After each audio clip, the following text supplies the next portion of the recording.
So welcome everyone back from the lunch break. I believe there is still some people having lunch. I hope they are coming here soon. We are going to continue right away. If you are following us online, welcome back to the stream. So the next panel features independent artists discussing self-censorship in their artistic work. It will be moderated by Larrie Griffis, the cultural producer here at Luckan, Helsingfors. Welcome, Larrie, to the stage. Our applause, please.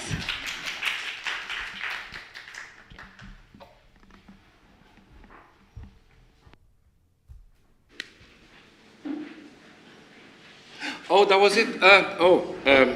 Yes, very welcome. I feel a little bit like I am back in school or going on a bus ride with young people because everyone goes to the back. Would you mind moving a bit forward and coming closer? Because it feels like you are way away, and we want to have you close by.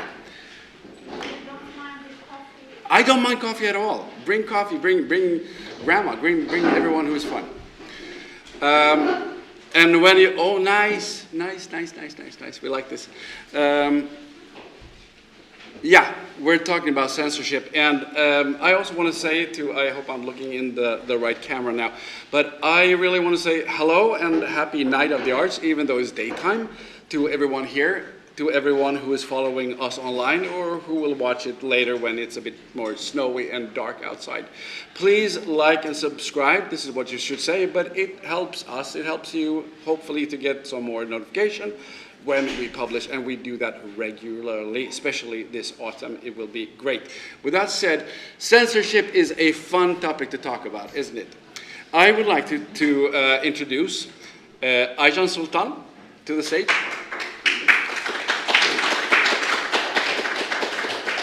Tomasz Szrama, I hope I said that right, and Bahar Tokat.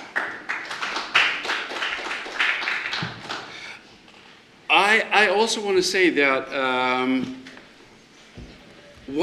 Tomasz, was it today that you started walking? Yes. Okay, Tomasz is walking, and can you tell a little bit about the walk? I decided to take my tiny Eden rainforest. There is in the stroller, and I will walk from here to Vasa. As a performance, not to collect money. As a durational performance. Walking the rainforest through rainy forest. Where did you get the plants? It's borrowed, mostly borrowed.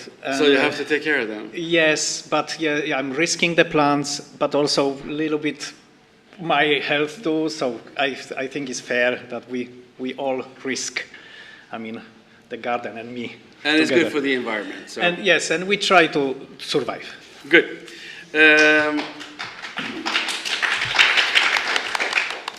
I will read. I looked everything up from the internet, but I checked it, so it should be correct. Aizhan Sultan, you have been here before performing. It was absolutely magical, singing Happy Glitter and Be Gay from Cambridge. Yes. Awesome. A singer by trade, songwriter, and educator originally from Kazakhstan. Your experience involved performing on the musical theater stage, singing opera, and your own written music, where you express musical roots in traditional folk Kazakh music with classical and experimental music. Yes. Good. You're also doing your doctor's studies at the Sibelius Academy right now. Absolutely, yes. So I was correct. Yes. Wonderful. Tomasz. Tomasz was born in Poland, and the experience of an illusionary communist paradise, and raised in a tiny mountain village close to Czech and German borders that you were not allowed to cross. Yeah, that was the time. That was the time. Of totalitarianism, actually, yes. You describe your art as a constant flux between sincerity, humor, and complete despair. Yeah, like in this project, yes. Yeah, and you have performed in venues such as the Museum Reina Sofia, Göteborgs Konsthall, Scandinavian House NYC, Bangkok Art Center, Taidehalle Helsinki, Ulster University in Belfast, and at the Adam Art Gallery for Victoria University in New Zealand. Yes, yes, and much more actually. And now I will perform on the patches, the bike patches and roads in Finland. Good. And Bahar Tokat, the Goth. A Finnish Turkish, this is our own word. So a Finnish Turkish white passing mixed race 30-something girl. Also known from film. And you are a Karelia Goth. Karelian Turkish. Karelian Turkish But Goth. I was lazy today, so that's why I'm not very goth today. A sensitive and fiery fairy, comfortable with black in terms of humor, clothing, and leg hair, but underneath she is a marshmallow-colored self, deprivating? Yeah. Teddy bear. A Marilyn Manson got. If Marilyn Manson got tingling Yeah. on the floor, this would be the result. Thank you. So let's enter censorship. Very basically. How would you, or say like this, first, a very short, if we could do for the visually impaired, a very short description of ourselves. And I want to emphasize that the way we describe ourselves is only for what we look like, not what we think, not our background, and not our history, religious beliefs, nothing, only what we look like. I am 178 centimeters tall. I have shrunk 2 centimeters since I was born. I am 54 years old. I am very vain. I have a beard that itches, and I am pale as snow right now. Bahar. I am 157.5 centimeters tall, and I have curly brown hair up to my shoulders. I have also pale skin and a romper that has anatomically correct hearts that are disguised as flowers in a vine. I am 123 centimeters tall, and I have brown hair with some small accessories from Kazakhstan, and I wear today a white dress, and yeah, that's it. That's it. Yeah. Tomasz. Yes. Of course, I have some imagination of myself, but I also have to accept how people see me and how they describe me. So I think that in some places, like here, I look a bit exotic. I have long hair and some fish hanging in my ears, which I'm very proud of. They are bringing me good luck. I'm in my passport, no, in my Polish identity card, I am tall, but it's only 1 meter 70 centimeters. Nice. So, if you would describe your line of work for a layman, how would that be, Tomasz? So, If you would describe your line of artistry and work. I introduce myself as a performance artist, consciously.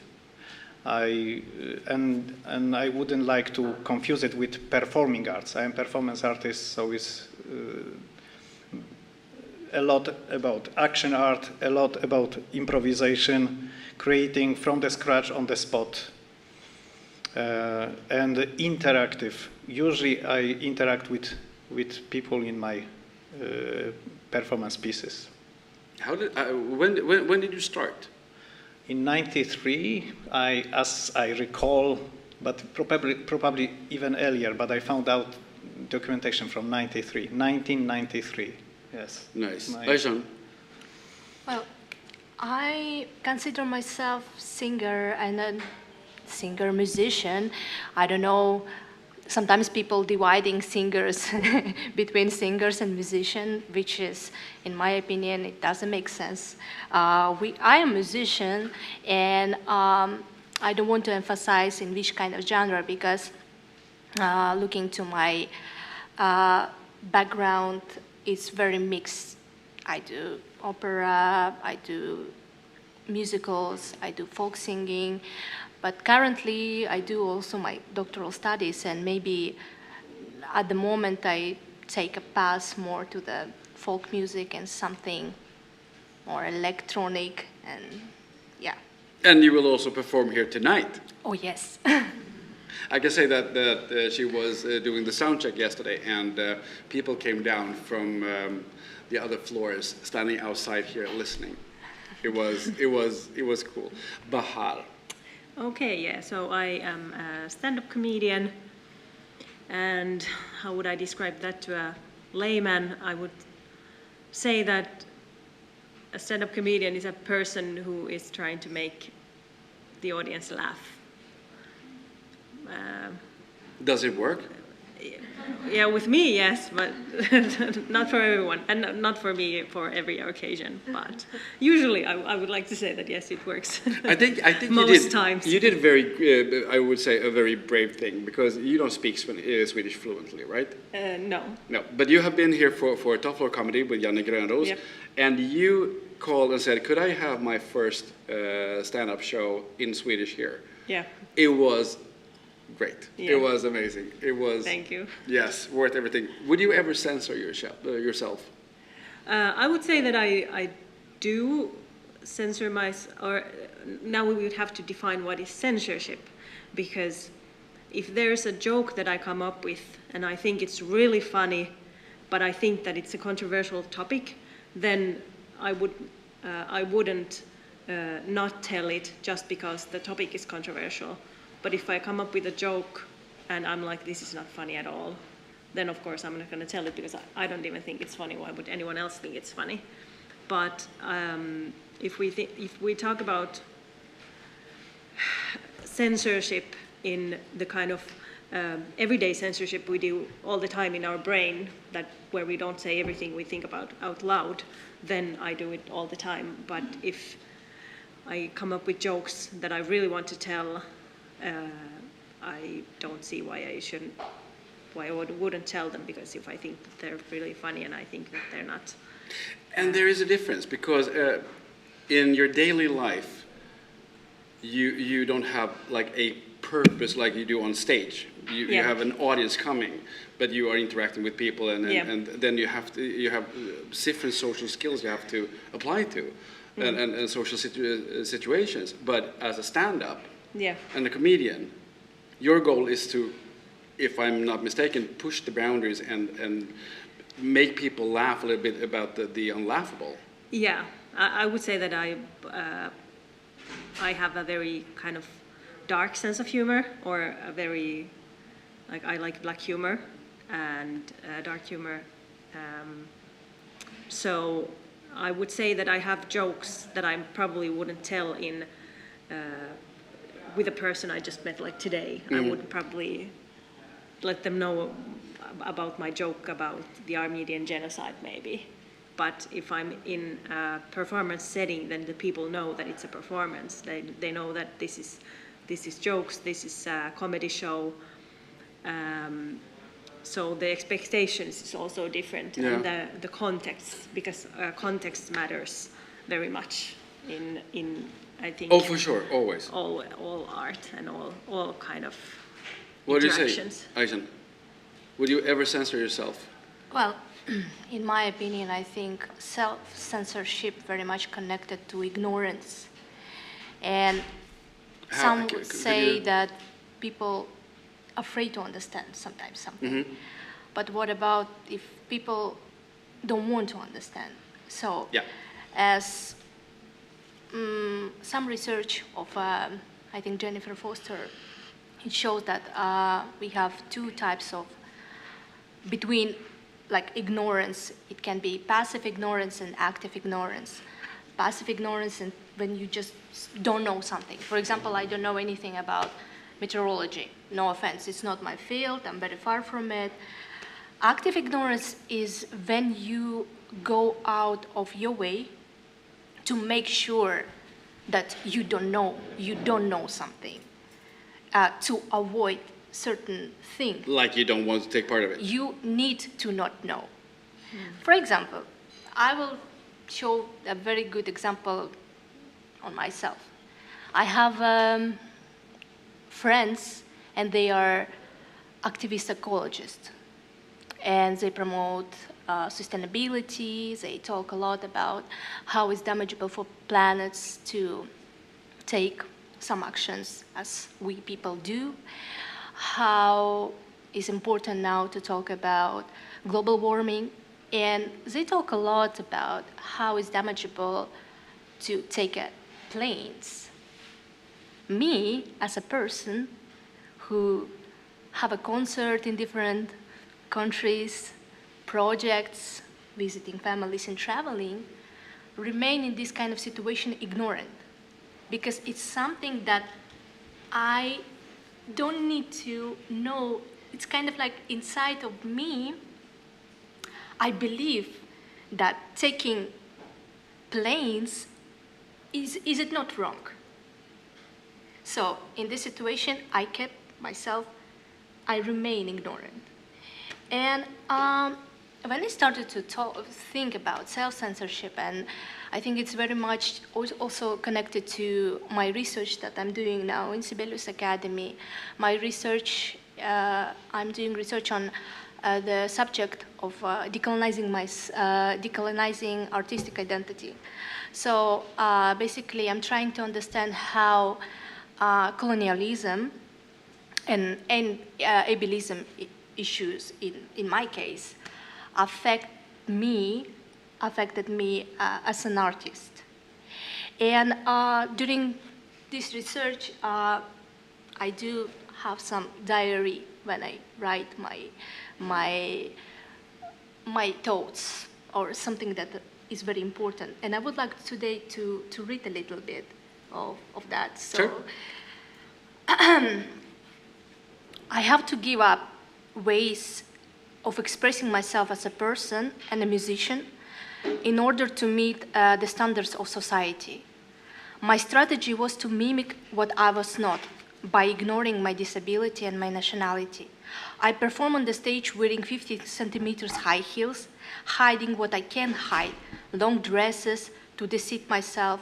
I felt forced to fit a little bit more in society, which vowed to reject me. I tried to be in the image of a white classical musician of European descent, which was approved by others. People with disabilities often face invisibility, anonymity due to three main factors. It's abandonment, concealment by families and communities, segregation, and limited access to public life. From my point of view, the issue of ableism is strongly linked to colonialism. People dictate how other people should live, what they should say, what language they should speak, how they should dress. And I started to build myself from the scratch, an artistic identity to do not fit the standards, but myself. And this journey actually began maybe only the time when I moved to Europe. So I moved to Europe 5 years ago. And when you go out of this society or system where you live in, you start to understand many things. You kind of realizing, I started to question myself, what is my language I speak? Because I'm coming from north part of Kazakhstan, and most of the time I speak, my native language is, my mother tongue is not Kazakh, it's Russian. Who I am as an artist, because I tried to all the time during my 25 years to fit to society. I ignored my disability at all. I didn't speak. I didn't want to even belong to the group of disabled people, just because for me, and maybe that's true, because in my country, we're not existing. It's kind of like people try to ignore disabled people just because they don't really fit to society, because it's very difficult to change something. Why we have to change if we can ignore? And I ignored that as well. And I started to think, because people started to talk to me, different people from different countries, like, what is your language? Where you come from? Like, oh, okay, your cousin, tell me about your history. I knew the world history, I knew music history of European classical music, but nothing about me and my roots. So from that time, I started to understand that it's something which is like very important now to start to do. Just because I felt very uncomfortable. And understandable. yes. Tomasz, would you ever censor yourself? No, I'm lucky that the medium the art discipline I do is enough poetic and not so literal, so I don't have to. But I am aware that if I have to verbalize things, for example, writing proposal or application, maybe I would. And I know that is a practice nowadays of artists, that they do, cutting the most risky sentences away. I would say that nowadays, this is side effect of this good system of support for the artist. The side effect of the system is that, yes, we have mostly app art by 2P, application art, which means that first we create the proposal and application, and then we realize. And this is the problem, because, you know, there's application art is a space for dropping slogans, ticking the boxes, and dropping the names. So, of course, it might happen that artists are hold on with these ideas. They are not too brave, and they want to tick all the boxes. This is the side effect, yes. I think that we all want to have the feeling that we are brave, that we are standing up for ourselves.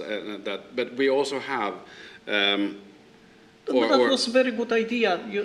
I could relate. For example, that I think that my art is so low budget. I almost don't use materials. There is no any waste after that. You know, like after exhibition, for example,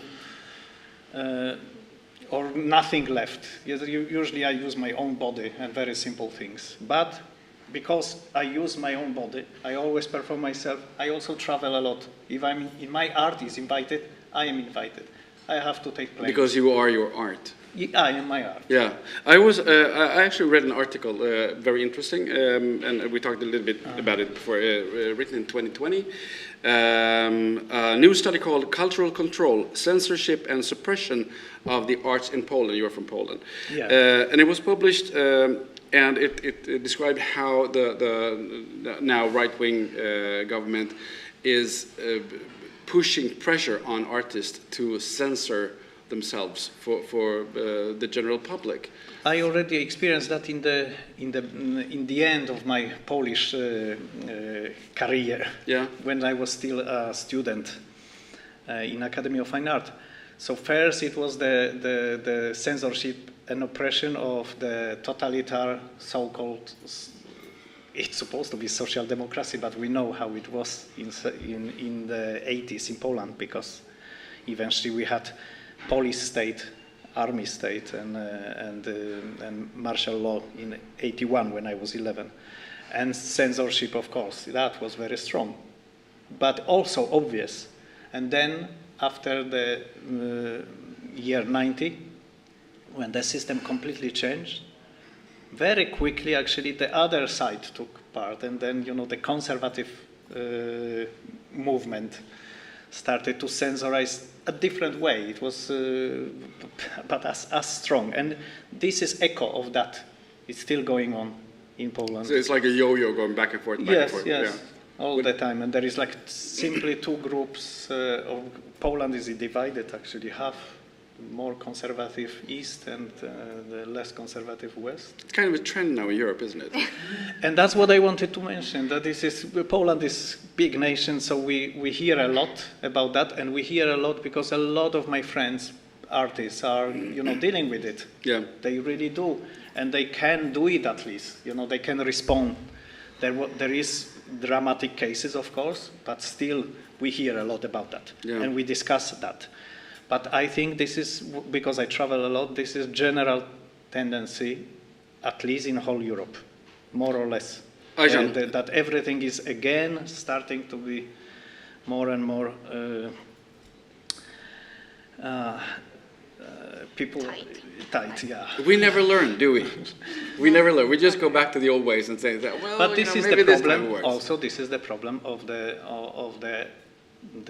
other side, the progressive side. That that we are slowly narrowing the understanding, losing the sense of humor, becoming too sensitive, and like we were discussing just before that any fanatism is wrong, and it's always going to create reaction, very strong reaction, and that's why everything in Europe is radicalizing again. I think it's reaction, and especially when you guard the language, when somebody's feeling tops the others, my feeling of being insulted tops your right to express yourself, and who has the right to top it all? So it's a slippery slope.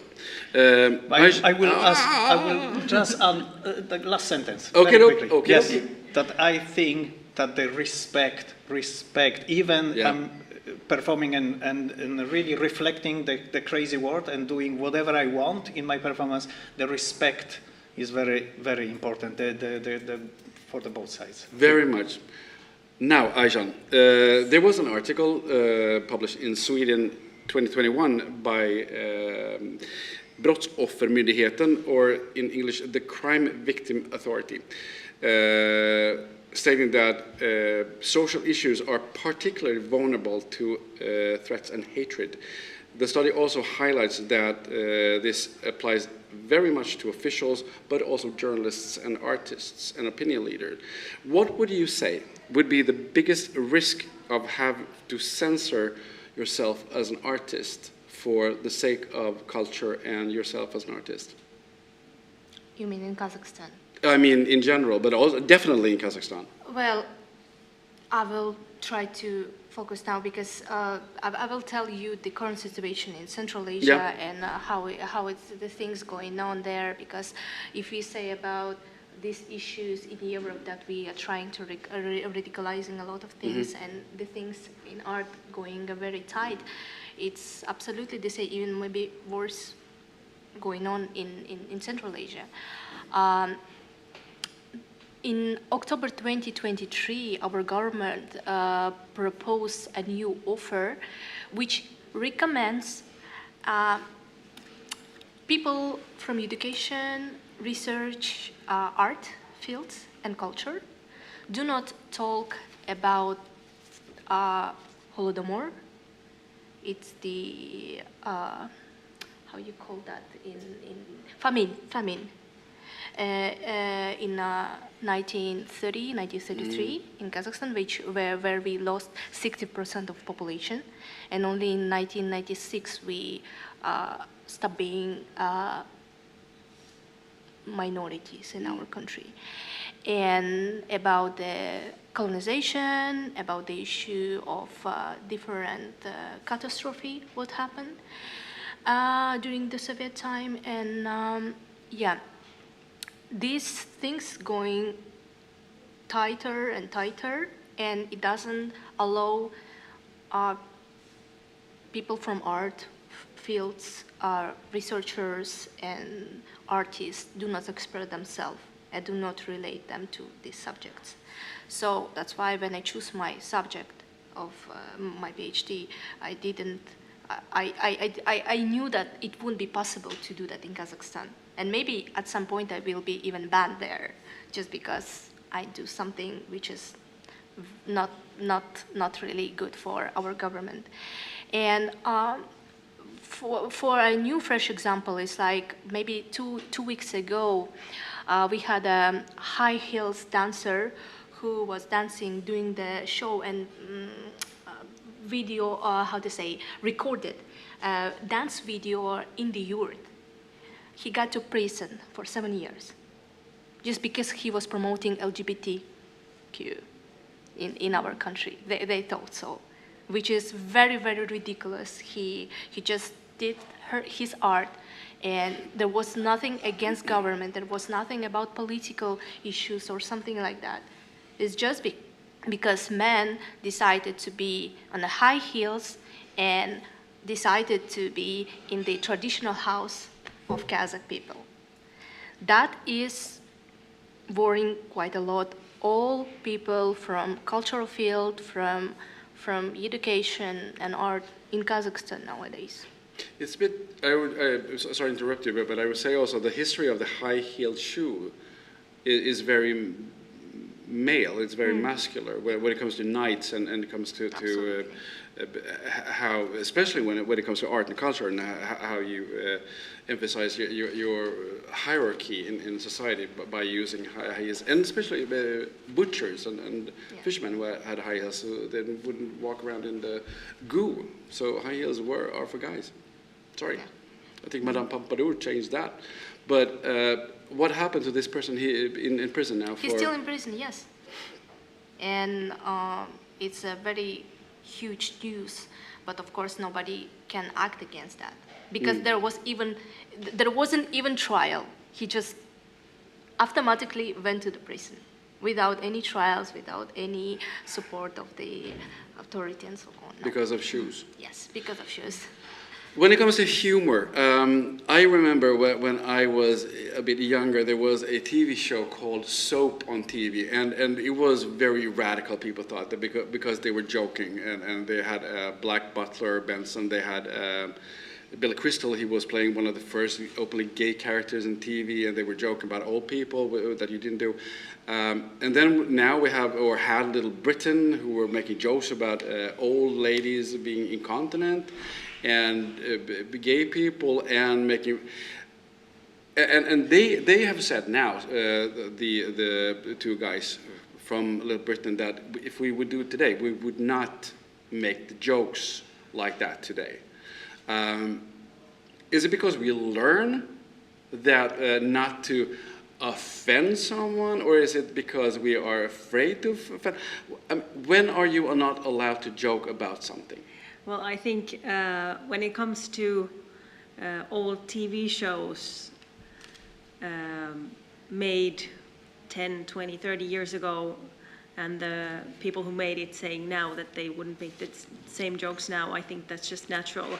I would hope that the same things wouldn't be still funny after 30 years. I mean, of course, some things are like, I would say that the humor that you find in your life probably comes from the same kind of settings, but because the culture changes, of course, the humor changes with it.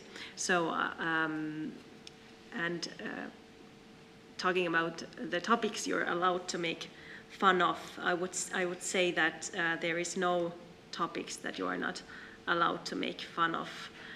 But I think you have to be mindful and also take responsibility of how you are making fun of something.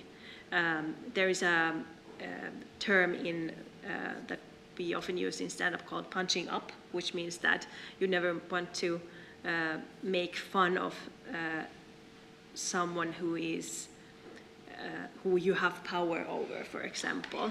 Like you're allowed to criticize the government, or if you're a minority in the society, then you're allowed to make fun of or talk about the main public, for example. But in that regard, I would say that it kind of, I wouldn't want it to go into victim Olympics, which means that, okay, because then you would have to like always know that if like for example, if we are talking and then like, oh, am I more powerful than you? Are you more powerful than me? Because then that kind of because ultimately we just want to all be people. We just want to all be like in the same level with each other.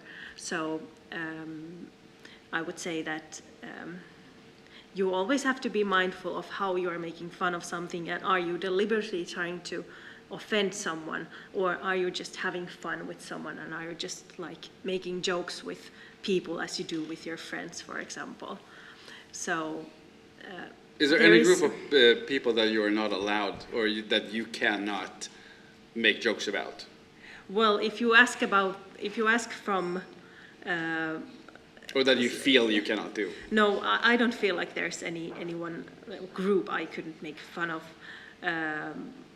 Like if I would have a friend who is disabled or blind or trans, but they're my friend, and I say something funny and they laugh, and then I'm like, oh, this might make a good joke, and it's not making fun of like blind people as a whole, or trans people as a whole, but it's just a funny joke, then because I know that I'm not making fun of them, and they know that I'm not making fun of them, it's just a funny joke. But because there is a fine line, yeah, there's a fine line, but then people will know, or usually people will know, that if you're deliberately making fun of someone just to be hurtful, or if you're just telling a joke. But I don't think, because if you start talking about who you're not allowed to talk about at all, then that kind of erases the people as a whole. It emphasizes their otherness. And also the intent, and if you're spiteful, or if you're joking. Yeah. And I mean, if somebody gets, I mean, you can never have the right not to be offended. Yeah. I mean, that would be impossible not to offend someone. But you can also have some kind of cautious, or be a bit cautious when you're joking in a room with. I would say that there are. It's good to be cautious. It's good to always think about, is this portraying the thing I want to say? Yeah. And if you're not sure, you can ask someone. But then going back to, I would think that if you ask maybe Joe Rogan or John Cleese or someone like that, who now says that, I can never say anything about anything anymore, and I'm being silenced. It's like, no, dude, you're not. You're really not being. Yeah, it's. I think those people saying that you can not make fun of anything anymore is because they have malintent in their jokes. They have bad intent, and people get mad because they are making fun of someone in a not friendly way, in a not compassionate way. And that's why people are mad, not because you can't make jokes about some people as a whole, like gay people as a whole. Of course you can. Gay people make fun of them, make jokes about themselves all the time, and if someone makes good gay jokes, they laugh. But if you are making fun of them just to be hurtful, then of course people are going to be like, dude, that was okay 30 years ago, maybe, and still it wasn't, but it was more accepted, and now it's definitely not okay anymore. So I think if you feel like you can't say anything anymore, then I think you should be thinking about your own perspective. Yeah, or your own perspective about the subject. I think you have to kind of look more inwards than blame on the people who are mad at your jokes because you didn't tell funny jokes. I want to go back. I want to go a bit forward or backwards or sideways. But first, I want to check with Alex. Was it 45 minutes or an hour? I never stop talking, so I could go for 2 hours. Oh, you mean now? Yeah. 43 minutes. Okay. I have been lecturing for quite some time in schools and talk a lot about anti-bullying and especially about equality when it comes to questions and to find some kind of nice way to communicate. And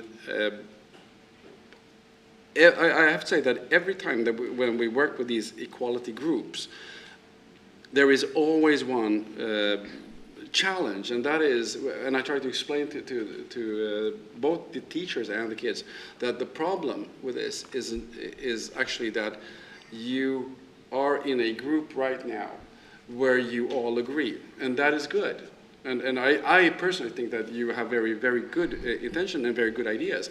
But your work doesn't start there. Your work starts when there is a person who you really don't agree with. And you have to defend that person because that person has the right to say his or her opinion, even though you don't agree. And that's troublesome, that's hard, because sometimes you feel that you don't want to support that person. And I'm feeling now that both from the right side when talking about politics, I'm not talking about the far left or far right, I'm talking about general left and general right, that we very much want to have the right to say your opinion or our opinion, but we do not want to hear the other side's opinions in a debate, in a discussion. And I find that very problematic. And I see that very much on social media. I choose not to be there anymore because there isn't an openness for variety of ideas. It's very my way and not yours. And we really try to censor other people that we don't agree with on both sides. Should we accept that? Can we do something about it, Tomasz? I would say that's what I said before, that like to listen, exchange, and have respect. That's very important. To try to understand, even is difficult sometimes. I would say that the good example is the festivals or events of performance art. That's a very good example of very great community. I treat those people, those artists here in Finland and around the world as a family. There is all kind of ages, actually everybody is represented. A lot of foreigners in Finland make performance art. I really welcome you to check those events. Fantastic. And it's a very good example how people can exchange the views and ideas. And isn't it good that you don't have to like it? And you can still go and see it. You have all rights to do not like it. There is, of course, my freedom might get into somebody's area already and limit his freedom. I have to understand that. But of course, I have to also, as an artist, my duty is to push always. But yeah. Is there a lot of competition between the different artists in Not in performance art. That's why it's so great, because there is no budget, no power, not so much support for performance art. Yes, so that's why we are family. If maybe somebody would support us better, maybe people will start to bite each other. I thought it was wonderful when I asked you, when I saw your beautiful bouquet that you're walking with, and I thought that, and I asked, so why are you doing this? And because people are always walking and bicycling and swimming for a cause. And you looked at me and said, no, it's a performance. And it was so nice to hear that. Yeah, I'm just doing it because it's art. It's not to collect money, not to do anything good, just make art. Yes, it's a little bit to make people aware that some exotic elements in the Finnish landscape will appear, like me and my rainforest. Yes. Well, Aizhan, what do you say about this, the side to side, the ping pong, when it comes to my right to say something, but you should be quiet? Well, I think it's very much depend on, we are people and we always choose someone who you like or with whom you have similar interests or you are on the same page and you have the same points of views and so on. And some of my friends actually recently said to me that, you have to understand that we are all in this kind of bubbles. Because when I go to the news and I see all this crazy stuff, what is going on in the government and so on, I said, who are those people? Because in my circle, everyone is very, positive, and they are very, very friendly to any race, any any gender and so on. But I understood one thing, that is very important to sometimes to understand what is happening in society, what is this balance, where is this balance, and how other people think. You have to go out from your bubble. Yep. And I started to do that. Very next to my house, I have a bar. And me personally, I would never go there because it's not my type of people. And it's not like my type of fun that I usually do. To go to a bar? I mean, to this kind of bar, to this specific type of bar. You see what I mean? Yeah. I like bars. But I started to, I felt so interested in it because one time I went there and I had such a good discussion. It was totally opposite. We had super different opinions. But for me, in that night, I understood, okay, that's where those people come from that I am against, or like, I am not agreeing with. Mm-hmm. And I think in this kind of situation, if you try to do more and more, you kind of start to not understand and maybe not accept, but you kind of realize that, yes, it exists and different opinions, it exists. And that's quite maybe normal to accept that.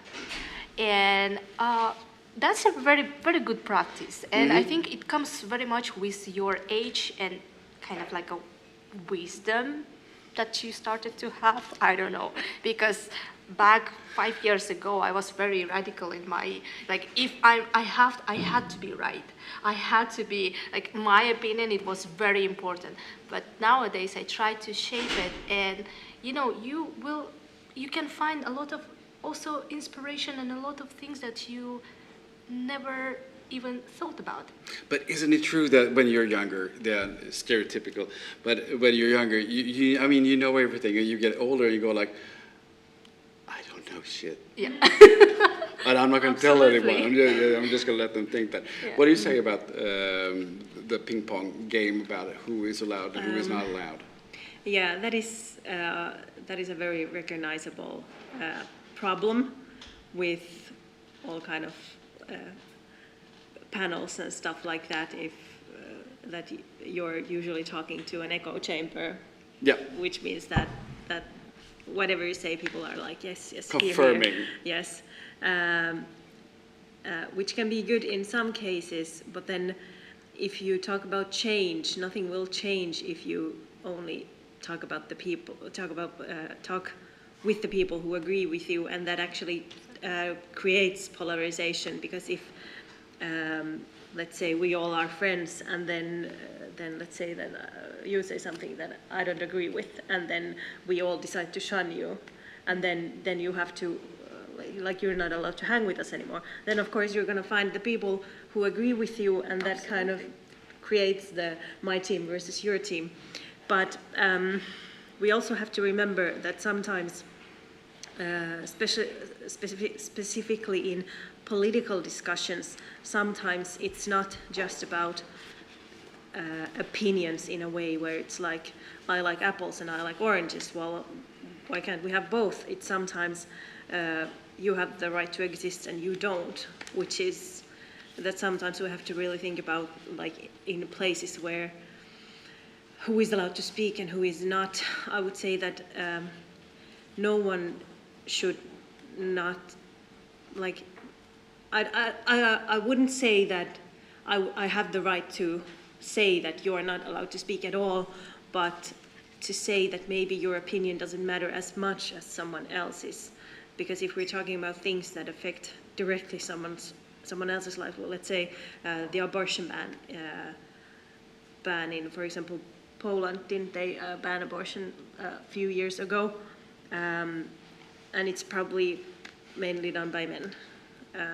And it's kind of perverted idea, to me at least, to watch a group of people who this ban doesn't affect at all decide something about this other group that it only affects. So yeah, sometimes it's, maybe everyone should be allowed to speak, but not in all situations, and sometimes one person's opinion doesn't matter as much as someone else's. But yeah, sometimes we have to, I try to avoid social media, but if I see something that is wrong and it's like maybe a person I know, I try to say something, but if they start to really only be negative and not want to hear what I say, then I just block them. But I realize that I have the energy to speak up, but sometimes there are people who have had to have the fight their whole life. They don't have the energy anymore. So the discussions need to be had, but then there also has to be some compassion for the people who are tired of fighting, even though the fight needs to happen. So I try to help in that way, all the little things I can do. Oh, by the way, if anyone has a question, please just raise a hand and keep it short, and we will repeat the question here because you will not be heard in the stream that is going around. Otherwise, I want to just raise your hand or throw an apple or something.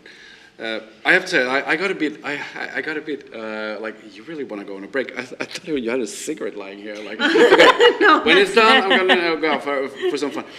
That's the name tag. I'm thinking about the discussion we had last year, and one thing really got to me. One of the artists, a female artist, let's not go into names now, but she was born in the Middle East, and she was told, I mean, an amazing artist, amazing person, but she in 3 different countries, in 3 different museums, she saw her art be thrown out or destroyed, and she came to the museum the day after the opening of her art exhibition, and she found all of her art in the trash, tore apart, and with bird feces on, because she was a woman. And she was told over and over again what she was not allowed to do because she was a woman.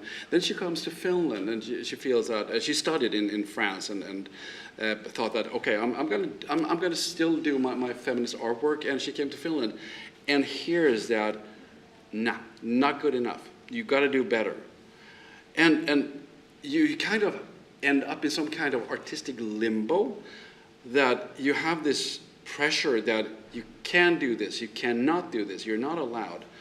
So she decided that, no, I'm going to come out as a Finnish artist. She changed her name as an artist, and said, this is now my new artist name, and I do whatever the heck I want to. And don't, if you want to have an opinion, keep it to yourself until I ask for it. Is that the right? So what? So what? The exhibition. Oh yeah, it's her exhibition here. I don't think she will mind if I say her name, but she can do it herself. She can comment. But isn't it so? I mean, in my opinion, and I can be very wrong about this, but in my opinion, artistry is about communication. Culture is about communication. We in the savannah, we stomped around to communicate, and we made guttural sounds, and it's opera today, it's rap, it's ballet, it's... If we censor a way of communication, are we not really destroying the platform that we actually live on? Aizhan. And this is the last question, so you have 1 minute to answer. Oh, really? Yes. Could you repeat again the question? What do we do with a society without a living culture? Well, I think the society without culture, it will be a very, very miserable society first. And people sometimes, they don't understand how culture is important for society, that we, even person who thinks that they are very far from the culture. He's kind of like a part of the culture in everyday life. When we, I don't know, listening to music, when we go to the, I don't know, when we put the radio, when we open our social medias, and when we do a lot of stuff. Yeah. And I don't know, it's for me it's very difficult to answer this question, because it's something which is, I don't know why people. For me, it's really difficult to answer this question, because it shouldn't be even the question, I think. I agree. Tomasz? I came to Finland in '96, so I'm 30 years living here. I came from a country that had a lot of trouble and deep economic crisis, and and I came to Finland with a lot of hopes. And I introduced myself as a Finnish artist. I am born in Poland, I'm Polish, but I'm Finnish artist, because I already reflect my experience, 30 years experience of living in Finland. Yeah. So I'm Finnish artist. And I am very, very thankful for especially for the performance art and performance community that made me my place here, that I can feel as a Finnish artist, that I belong to here. I committed myself to represent Finland around the world.